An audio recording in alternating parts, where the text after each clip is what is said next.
हूँ आपका legal adviser. मुल्क में हो रहे हैं आम इंतखाबात, सब सुन ले मेरी एक अहम बात। आजाद और शफाफ इलेक्शन के लिए इलेक्शन कमीशन ऑफ पाकिस्तान पुरअज़्म है, मगर हमें भी बतौर वोटर या उम्मीदवार मालूम होना चाहिए पोलिंग स्टेशन या बूथ पर कब्जा करना, बैलेट पेपर छीनना, वोटर को खौफजदा करना, ये सब इलेक्शन एक्ट 2017 की संगीन खिलाफ वर्जी है। इस जुर्म के इर्तिकाब पर 3 साल कैद या 1 लाख जुर्माना या दोनों सजाएं एक साथ हो सकती हैं। अच्छी क़यादत के हुसूल के लिए वोट का इस्तेमाल जरूर कीजिए, मगर किसी कानून शिकनी और बदअमनी का हिस्सा न बने।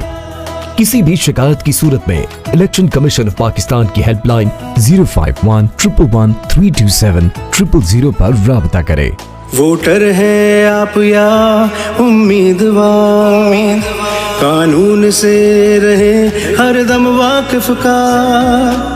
Election commission of Pakistan.